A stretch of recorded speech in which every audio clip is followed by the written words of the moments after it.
은혜라 쓰고 빚이라 읽어라. 요한복음 6장 9절 말씀입니다. 여기 한 아이가 있어 보리떡 5개와 물고기 2마리를 가지고 있나이다. 그러나 그것이 이 많은 사람에게 얼마나 되겠사옵나이까. 아멘. 오늘은 오병이어의 기적이 어떻게 일어난 건지에 대한 한 가지를 좀 살펴보려고 하는데요. 주님은 이미 오병이어의 기적을 계획하셨습니다. 6절에 보면 이미 어떻게 하실 것을 다 아셨다고 말씀을 하고 계셔요. 그런데 이 역사가 일어나는 과정을 보면 예의주시해야 할 부분이 나옵니다. 오병이어를 예수님께서 그냥 돌들을 떡덩이로 바꾸신 것이 아니고 그냥 무에서 유를 창조하신 게 아니라 우리가 잘 아시는 것처럼 한 어린아이의 작은 헌신, 정말 애의 도시락, 이것을 주님이 받으시고 그것에 축사하셨다, 감사하셨다라는 거죠. 감사 기도를 드리신 다음에 5천 명을 먹이는 오병이어의 기적이 일어난 거예요. 얼마나 작은 헌신입니까? 보리떡 5개, 물고기 2마리.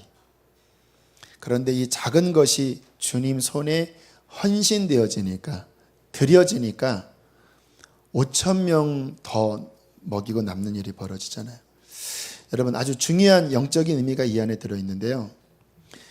여러분, 하나님은 무에서 유를 창조하시는 분이십니다. 그러나 이 세상에서 주님의 일을 행하실 때는요, 꼭 하나님은 누군가의 헌신을 받으시고 누군가의 희생을 받으시고 그것을 씨앗으로 해서, 그것을 근거로 해서 하나님의 일을 이루셔요. 이게 하나님의 원리, 작동 원리입니다. 이번 단기팀 보면서 제가 그 부분을 깊이 느꼈는데, 우리 중국 선교팀 우리 그저께 왔습니다. 이제 보통 이제 단기 선교는 아무튼 많은 경우 이렇게 큰 열매를 보기에는 상황상 쉽지 않습니다. 왜냐하면 이렇게 다 이렇게 터치하고 가니까. 근데 이번 팀들은 좀 특별했던 게요. 그냥 간 곳에 부흥이 일어났습니다.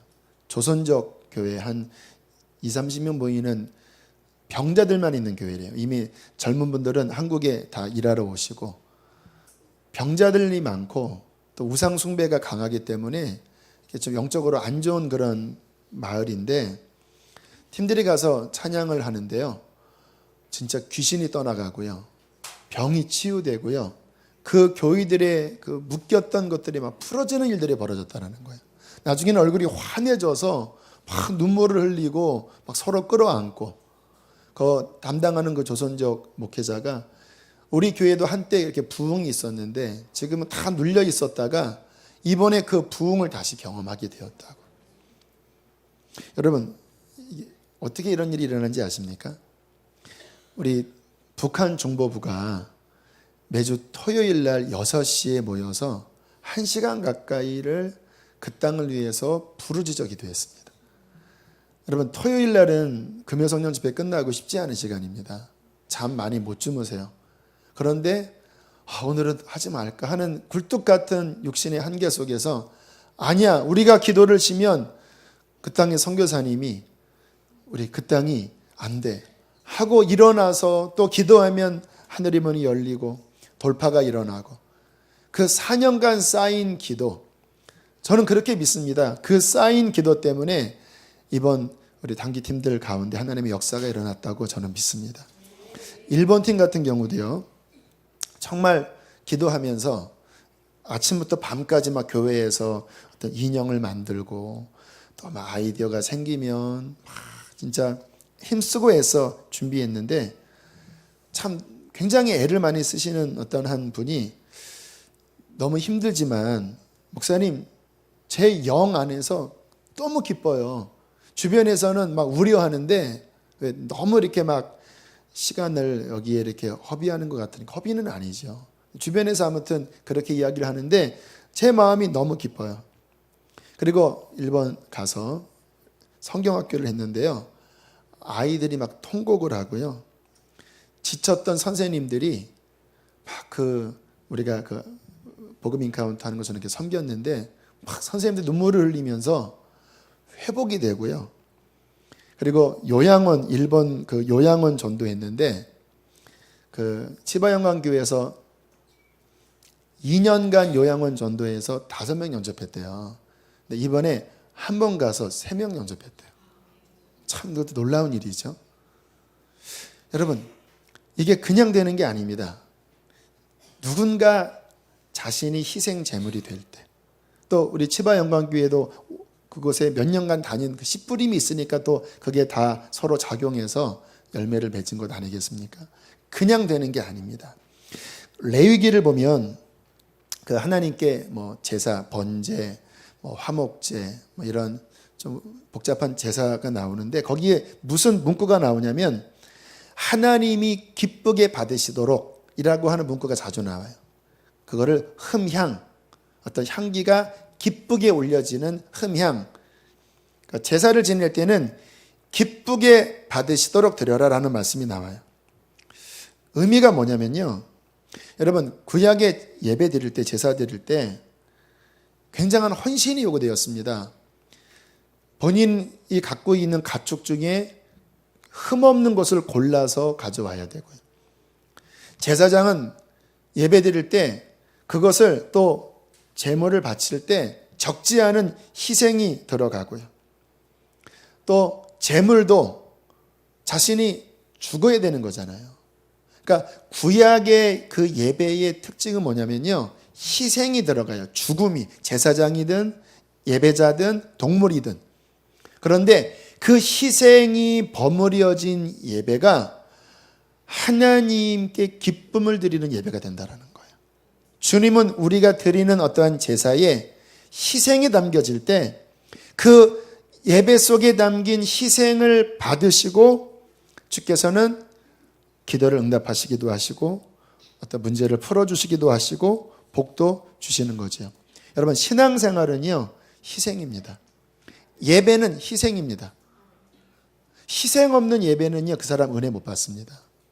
누군가 한 주간 예배드리기 위해서 죄와 싸우고 이 세상에서 십자가 붙잡고 몸부림치고 또 오늘 이 예배를 섬기면서 누군가는 일찍 일어나고 의자를 정리하고 또 내가 한 주간 내가 피땀 흘려 벌었던 귀한 예물을 깨끗한 돈으로 바꾸어서 드리기도 하고. 여러분, 우리가 주님 앞에 희생이 담기는 게 예배고 희생이 있는 게 신앙입니다. 그 희생이 담긴 예배가 드려질 때 하나님이 기뻐하시면서 그 하나님의 기쁨의 응답으로 우리의 삶에 역사하시는 겁니다. 먼저는 드리는 거예요. 희생이 담긴 거를 드리면 주님이 기뻐 받으시고 역사하시는 거예요. 여러분, 오늘 이 어린아이의 오병이어를 한번 보세요. 별것 아니죠? 하지만 이 아이한테는 별것 아닌 게 아닙니다. 이 오병이어가 그날 그 아이의 가진 전부일 수 있습니다. 이것 없으면 이 아이 굶어야 해요. 돌아가는 길에 그 아저씨들한테 그 오병이어 다 드리고 그 아이가 어린아이가 집까지 수킬로 되는 그 광야길을 걸어가야 돼요. 여러분, 어른들도 작지만 내가 갖고 있는 그 도시락 하나를 이것 없으면 오늘 굶어야 되는데 누구에게 줘야 된다? 쉽지 않습니다. 애들인데 애들 그 사탕 하나도 움켜쥐는 아이인데 이거를 오늘 드린 거예요. 안드레가 이게 뭐 역사가 되겠습니까? 어린 애의 도시락인데. 근데 주님은 어린 애의 도시락이 아니라 그 아이에게는 전부인 겁니다. 그게 드려지니까 주님 손 안에서 기도가 드려졌을 때 수천 명을 먹이고 남는 역사가 일어나는 거잖아요. 저는 이 오병이어 하면 기억나는 그 이야기가 있습니다. 작년 2월 달에 저 송파 그 파인타운인가 그 아파트에 있는 생명나무교회 이영구 목사님이 오셨던 적이 있는데 그 목사님 만나서 이야기를 나눌 때 그런 이야기를 하시더라고요. 본인의 송파 쪽에 이제 개척을 지하에서 했다가 또 상가에서 했다가 그랬대요. 근데 이제 그 송파 파인타운 그쪽이 이제 개발되는데 교인이 우리도 뭔가 이제 건축해야 되지 않습니까? 막 그런 이야기가 있었는데 뭐 여러 여건이 안 됐는데 할머니인가 그분이 이렇게 오시더니 물어보시더래요. 목사님, 이 성경에 오병이어의 그 빌립이 200데나리온이라고 했는데 그게 오늘날은 얼마예요? 그래서 목사님이 얼마라고 이야기를 했대요. 몇백만 원 이야기했대요. 그랬더니 알겠다고, 목사님 우리 교회 건축해야 되는데 제가 그 오병이어 헌금하겠습니다. 그래서 정말 그 쌈짓돈 이렇게 털어서 이렇게 드렸는데 그것이 씨앗이 되어서 그쪽에 땅을 사고 생명나무 유치원을 하고 그런 일이 벌어졌다고 이야기하더라고요. 근데 작은 거. 근데 그분에게 작지 않지요. 그 할머니의 믿음이지요. 오병이어의 200데나리온이 얼마입니까? 주님이 그것 드리라고 합니다. 그거를 통해서 많은 사람들의 마음이 움직여서 하나님의 역사가 일어나는 거죠. 여러분, 우리가 성경을 가만히 읽어보면요. 오늘도 이제 읽지는 않았지만 6장에 그런 내용이 나오는데 우리 한번 2절, 3절 한번 읽어보실까요? 2절, 3절 시작.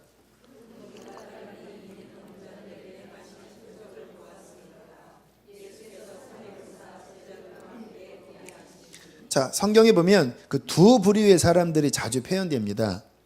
2절에 큰 무리, 군중. 근데 3절에 보면 제자. 이렇게 자주 대비가 돼요. 여러분, 군중들을 우리가 가만히 분석을 해보면요.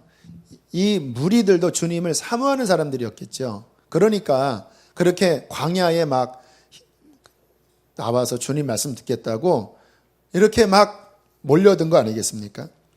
이 군중들은, 이 무리들은 문제를 안고 있을 때 예수님이 해결하실 것을 믿었어요. 믿음이 있는 사람이었어요. 그래서 막 주님 앞에 와서 이게 아픕니다. 내 자녀가 병들었습니다. 하고 막 주님 앞에 간구하면 주님이 그에게 응답하셨습니다. 주님이 이 군중들의 믿음과 주님을 사모하는 것을 기뻐하셨어요. 근데 문제는 뭐냐면요. 이 무리들은 거기까지예요. 이들은 주님을 위해 희생하고 헌신하는 것은 없습니다. 목적이 뭔지 아세요? 나의 문제 해결이에요. 주님은 어떤 하나님인지 아세요? 나를 위한 하나님. 나의 이 배고픔을 해결하기 위한 하나님. 나의 이 질병을 고치시기 위하여 능력을 행하시는 나를 위한 하나님. 여기까지입니다. 그런데 제자들은요, 달라요. 제자들은 하나님의 나라를 위하여 자신을 드리는 사람이었어요. 주님을 따르기 위해 가진 것을 버리고 희생할 줄을 아는 사람이에요. 주님 섬기다가 은혜만 받는 게 아니라 욕도 먹고 고난을 받아도 당연하다고 생각하면서 기쁘게 받아들였습니다. 이들은 주님을 원했어요. 그리고 주님이 원하시는 것을 위하여 기꺼이 헌신했습니다. 그래서 주님은 이 제자들과 더 깊이 함께 계셨습니다. 성경에 보면 무리들에게 이렇게 말씀을 해놓고 이해 못하면요, 따로 제자들과 함께 따로 모여서 따로 해석을 해주십니다. 저들은 이것을 해석을 받기에는 합당치 않다. 너희들은 알아야 한다. 주님이 깊이 이들을 만나셔요. 그리고 그들이 이렇게 주님 앞에 헌신을 하니까 이들의 삶에 열매가 맺혀집니다. 어떤 열매입니까? 하나님의 나라를 위한 열매. 이들을 통해 영혼들이 살아나고 이들의 인격이 변화되고. 여러분, 주님이 우리를 부르신 것은 열매 맺기 위함입니다. 내 문제 해결로 끝나면 주님의 목적 아니에요. 그렇게 주의 은혜를 받은 다음에 주님 나라를 위해 열매를 맺어 드려야 진정한 신앙이 되는 거예요. 여러분, 무리와 제자가 이렇게 달라요. 여러분은 무리이십니까? 제자이십니까? 나를 위한 하나님입니까? 하나님을 위한 나입니까? 문제 해결만을 원하십니까? 주님을 위해서 문제가 생겨도 여러분을 희생하십니까? 제자가 되시기를 축복합니다. 그게 진짜 신앙생활입니다. 저는 지난주에 두 가정을 통해 어떤 응답을 받은 것 같아요. 오늘 말씀 주제에 대한. 한 가정은 이제 50대 중반에 회사 중역이십니다. 근데 이제 그런 이야기를 저한테 하시는 거예요. 목사님, 남은 10년을 이제는 정말 하나님을 위해 살고 싶습니다. 근데 얼굴이 심각하시더라고요. 저는 82년도인가 3년도에 대학을 들어가서 그분 말씀이에요. 그때 예수전도단이 처음 창시될 때 홍성건 목사님, 또 문인권 목사 이런 분들과 함께 그런 일을 했던 사람이래요. 근데 그분들은 그 길로 갔고 본인은 또 하나님의 축복받아서 좋은 직장 들어가서 잘 이렇게 평탄하게, 그리고 하나님을 나름 믿어오면서. 근데 이제 한 10년 본인이 남은 거잖아요. 50대 이제 중반쯤 아래인데. 근데 제 마음속에 더 이상 이렇게 살고 싶지 않다고. 이제 나의 남은 삶은 좀 더 깊이 하나님 만나고 싶고 하나님 나라 위하여 좀 더 깊이 섬기고 싶은 이제 그런 삶을 살고 싶습니다. 목사님, 기도해 주십시오. 감동이 되더라고요. 그런 마음 갖는 거 쉽지 않잖아요. 세상에서 방황한 분이 아닙니다. 나름 교회 생활을 하셨어요. 그런데 더 이상 이렇게 하고 싶지는 않다고. 무슨 마음입니까? 무리해서 제자가 되고 싶은 거예요. 또 한 가정은 남편이 정말 아주 중병이 걸리셔서 어렵고 힘든 가운데 계시다가 근래 성령 체험을 하셨습니다. 그 몇 주 사이에. 그러면서 믿음이 생겼는데, 근데 고백이 뭐냐면 이제 남은 인생 선교하며 살고 싶다 그러시더라고요. 쉽지 않잖아요. 선교지에 가서 이렇게 선교하며 살고 싶다고. 이제 우리도 선교지에 좀 가야 되지 않겠습니까? 남편분은 항암으로 머리가 거의 없고 하는 가운데 있는데, 또 아내분은 이제 갓 성령 체험한 분인데 선교지에 가고 싶다라는 거예요. 여러분, 제 마음이 너무 기뻤습니다. 하나님 은혜 받고 나니까 보이는 거예요. 뭐가 중요한 건지. 그 깊은 영혼 안에 여러분, 무엇이 중요한 것입니까? 우리의 인생은 짧아요. 점점 주님 앞에 설 날은 다가옵니다. 주님 앞에 서는 날 무엇이 남겠습니까? 주님 앞에 서는 날 무엇을 가지고 주님 앞에 서겠습니까? 내가 병 고쳐진 것, 내가 하나님 복 받아서 잘 먹고 잘 산 것, 그거 가지고 주 앞에 갑니까? 그거 열매 아닙니다. 내가 주 앞에 서는 날 가져갈 것은 뭐냐면 하나님 나라를 위하여 희생했던 그것입니다. 오병이어일지라도 하나님 나라를 위하여 그의 손에 들려져서 열매 맺어진 그것이 주님 앞에 들려질 아름다운 열매예요. 여러분, 다시 말씀드립니다. 주님은 우리에게 열매를 찾으십니다. 여러분, 나무를 보세요. 하늘에서 빛이 쏟아집니다. 하늘에서 단비가 내립니다. 땅속에 거름과 자양분이 있습니다. 그러나 그러한 천혜의 조건이 아무런 열매 없이 그냥 빛으로, 그냥 단비로, 그냥 땅 흙으로 끝나버리는 나무가 많습니다. 그냥 흘러내리면 빗물이고, 그냥 오늘 떴다 지는 태양이고, 그냥 땅 속에 있는 흙이에요. 그러나 어떠한 나무는 그것을 빨아들여서 사람의 식탁에 올라가는 과실을 맺습니다.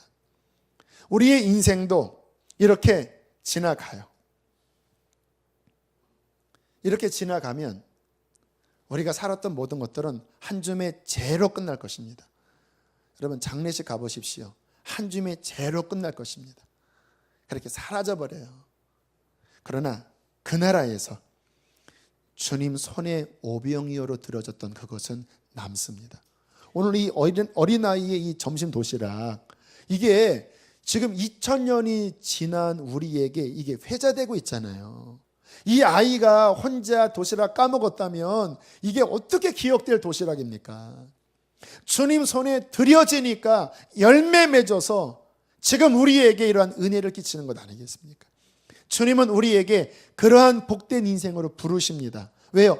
영원한 나라가 있는데 너희의 그 한 번 사는 인생에 어디를 왜 심을 것이냐? 그냥 소진될 저 태양, 소진될 빗물, 소진될 땅 흙더미로 끝날 것이냐? 주님 손에 들려져서 아름다운 열매를 주 앞에 드릴 것인가? 지난주에 한 책을 보게 되었습니다. 오늘 주보에 추천도서에 올라왔는데요. 그 도서 그 서두에 인상 깊은 글귀가 있었습니다. 그게 오늘 설교의 주제로 제가 정했습니다.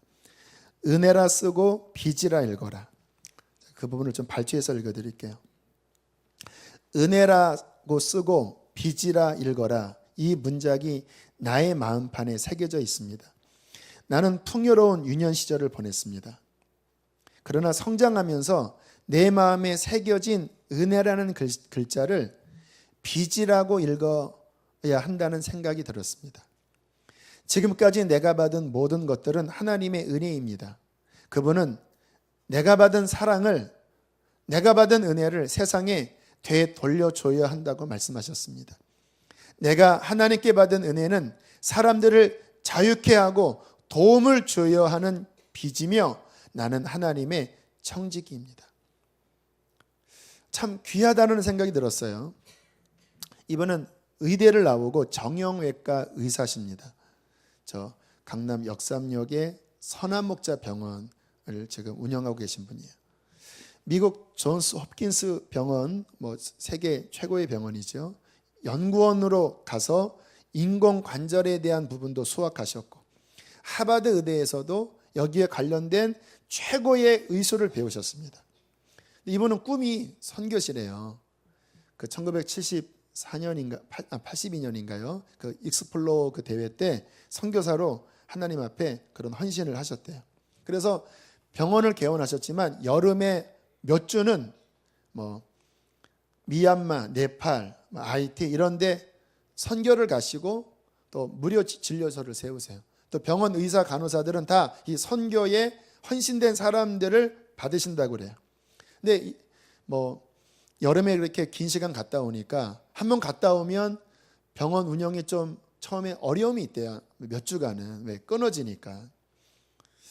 그리고 또 가서 무료 진료소를 채우고 이렇게 선교하고 나면 수중에 재정적으로 남는 게 없대요. 그래서 세무서에서 이렇게 딱 보고, 아니 당신들은 도대체 무슨 장사합니까?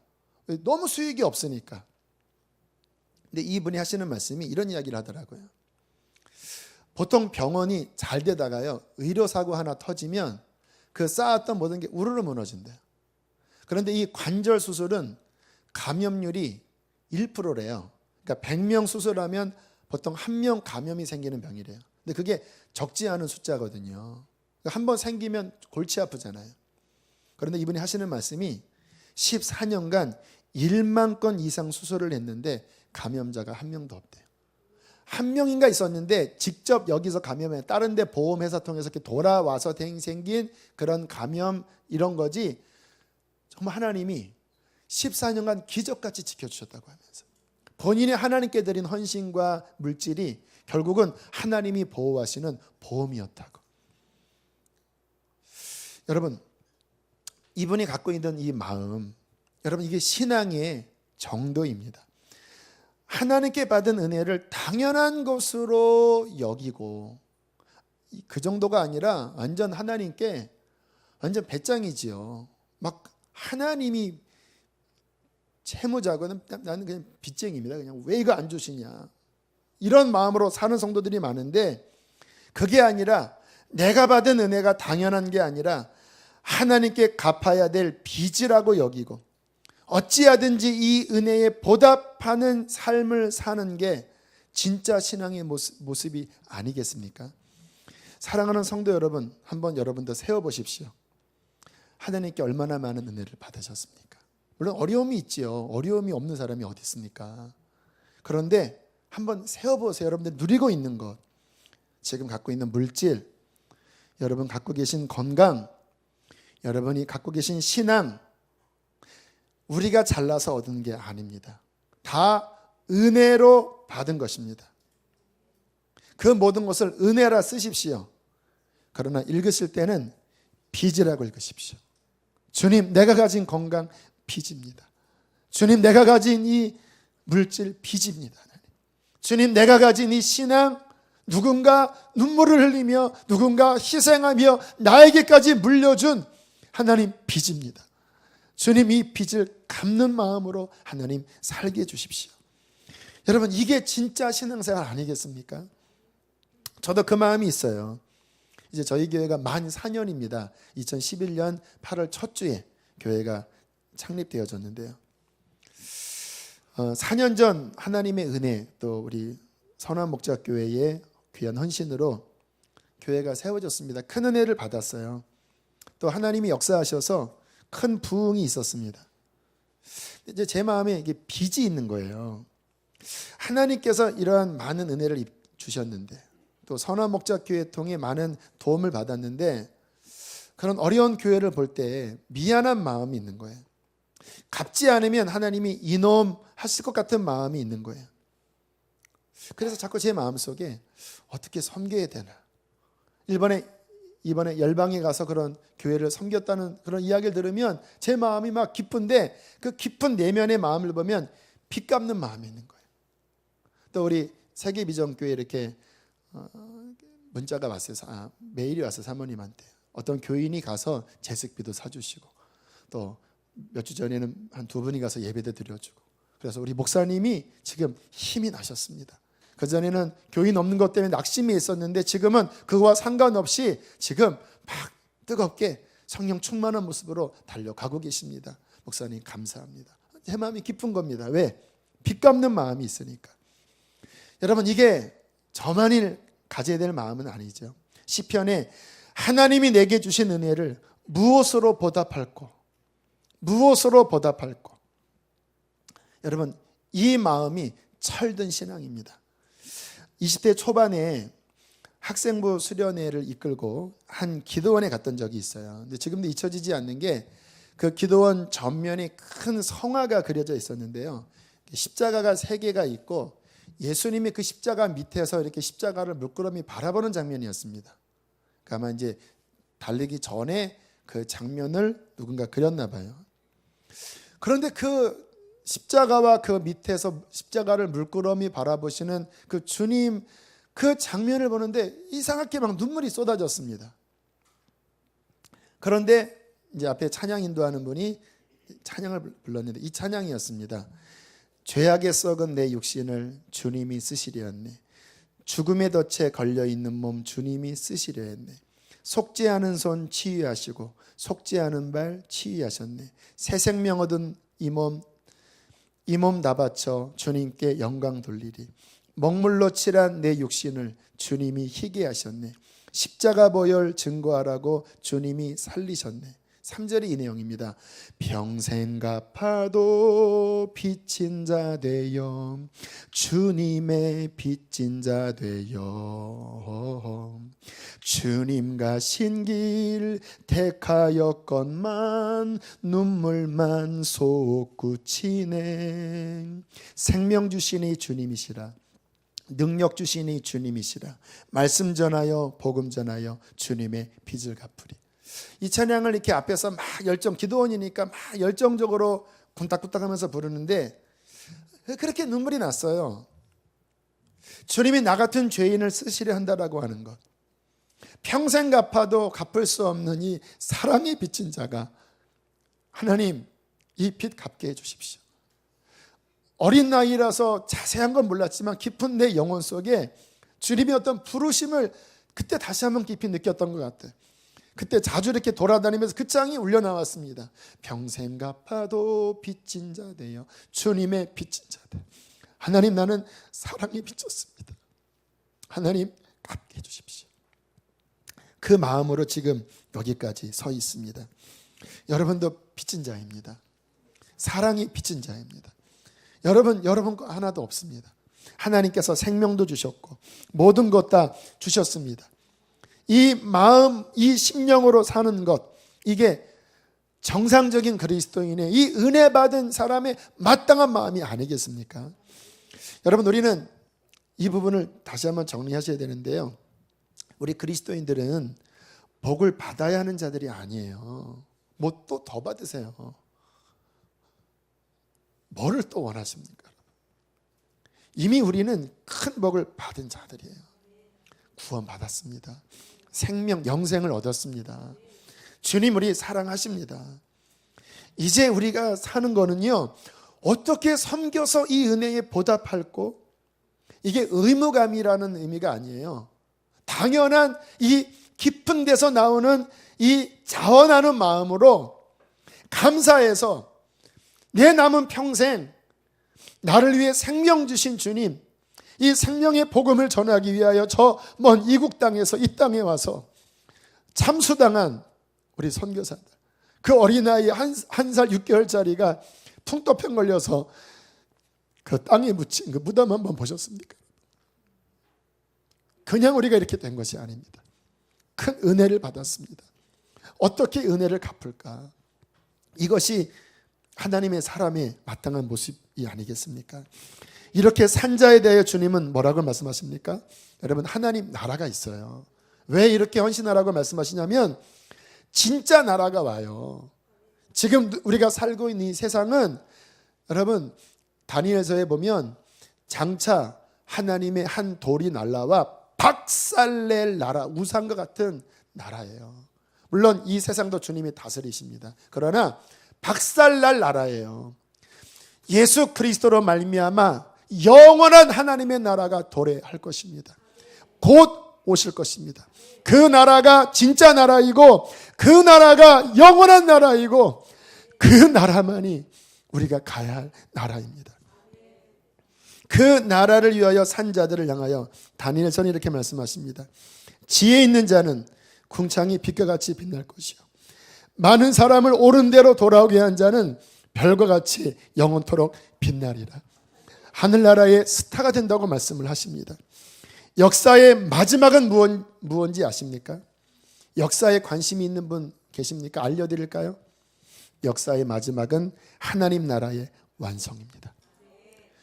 예수께서 2000년 전에 십자가 지시고 부활하시면서 구원을 이루셨어요. 하지만 아직 완성은 아니에요. 여전히 우리 안에 죄성이 있고 이 세상은 죄로 말미암아 신음합니다. 그러나 주님은 장차 구원을 완성하실 것입니다. 그 나라에서는 더 이상 눈물도 없고 아픈 것도 없고 죽음도 없고 죄가 없는 완전한 하나님의 나라가 세워질 것입니다. 지금은 무슨 시간인지 아세요? 그 나라를 위하여 부름받은 그의 백성들이 이 나라를 세우기 위하여 헌신하는 사명의 시간입니다. 희생을 요구하시는, 제자들을 부르시는 사명이 있는 그러한 시간인 거예요. 그 하나님의 나라를 위하여 자신의 전부인, 그러나 보잘것없는 오병이어를 드린 자를 주님께서는 축복하십니다. 내가 죽도록 충성하라. 그리하면 내가 생명의 관을 내게 주리라. 이기는 자는 내 하나님의 성전의 기둥이 되게 하리니 그가 결코 다시 나가지 아니하리라. 내가 하나님의 이름과 하나님의 성, 곧 하늘에서 하나님께로부터 내려오는 새 예루살렘의 이름과 나의 새 이름을 그의 위에 기록하리라. 여러분, 구원받은 것도 감사한데 부름받은 것은 더 감사한 일입니다. 이 주님 나라 위하여 쓰임받을 사람들은 많아요. 우리 아니더라도 주님은 누군가를 통해서 일을 이루실 것입니다. 그런데 우리가 그 쓰임받는 손과 발 중에 하나가 된 것이 얼마나 감사합니까? 여러분, 이것이 신앙입니다. 섬기십시오. 앞으로 우리가 그런 주변에 있는 교회들 나가고 또 앞으로 선교도 더 많이 흘러가고, 우리 교회도 그러나 막 또 도와주면서 우리 교회는 교사가 없고 우리 교회는 섬기는 자가 없으면 이것도 아니죠. 그러니까 많이 갈수록 앉아 계신 분들이 일어나서 팔을 걷고 섬기셔야 합니다. 몇 주 전에는 어떤 분이 식당 모사 너무 심하게 해서 대상포진이 왔대요. 섬기는 분이 별로 없어서. 그분한테는 복이지만 앉아 계신 분들한테는 참 안타까운 일이죠. 대상포진 걸리도록 앉아 계시면 안 되잖아요. 소리 좀 크게 내고 싶었는데 여러분 삐지실까 봐 내가 못했네. 여러분, 교회를 섬기다가 힘들죠. 어렵죠. 주님이 언제 편하게 신앙생활을 하라고 하셨습니까? 주님이 언제 상처 안 받고 신앙생활을 하라고 하셨습니까? 십자가 지고 죽으라고 하셨지. 여러분, 우리의 종착지는 이 땅이 아닙니다. 수지선화 목적교회가 아닙니다. 주님 나라입니다. 그 나라에 섰을 때 잘하였도다, 착하고 충성된 종아, 네가 적은 일에 충성하였음에 내가 많은 것으로 내게 맡기리니 내 주인의 즐거움에 참여할지어다. 이 음성을 듣는 저 여러분 되시기를 축복합니다. 찬양하시겠습니다. 아까 그 찬양은 좀 모르시는 분도 계실 것 같아서 다른 찬양으로 했습니다. 왕이신 나의 하나님.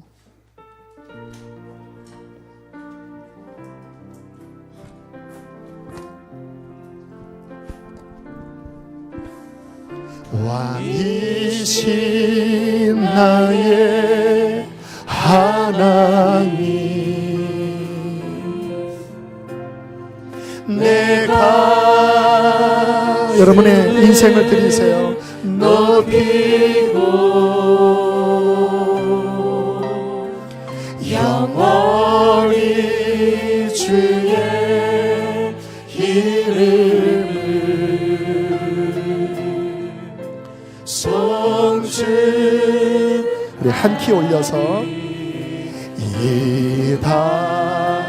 왕이신 나의 하나님, 왕이신 나의 하나님, 내 인생을 드립니다. 내가 주를 높이고 영원히 주의 이름을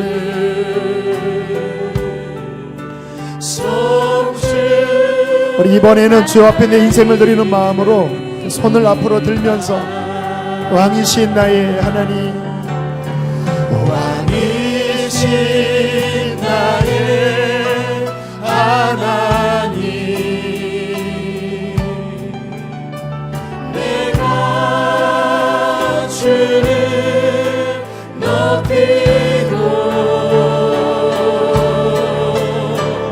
영원히 주의 이름을